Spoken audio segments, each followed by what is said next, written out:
this copy of Microsoft Office is not activated or product activation failed.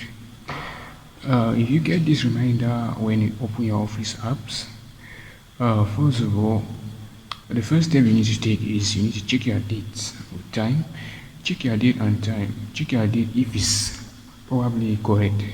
So if you have the correct date, then try running it. If you reset your date, try running it.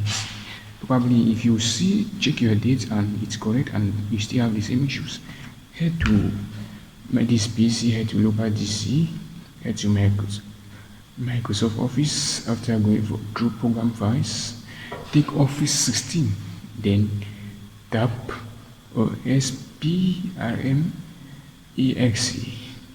So take the exe format. You probably need to run multiple times for some people. If it's not opening, run 3 or 4 times. If you run 3 or 4 times and it don't open, now you try out this step. Go to this step, go to your program files on Windows, open Microsoft Office, open Office 16. Copy the address of this file. Just right click there and copy address. After you've copied the address, open the command prompt. After opening the command prompt, run as administrator. After that, type in cd, that's copy directory, then backslash, enter, write that and then paste the address. After writing the cd, paste the address that we copied.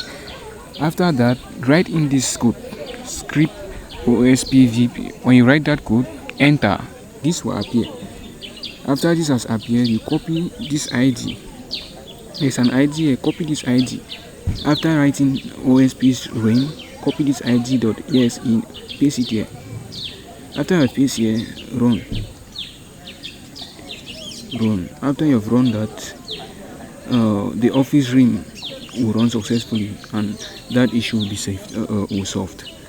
So yeah, that's all. Thank you. Paste it.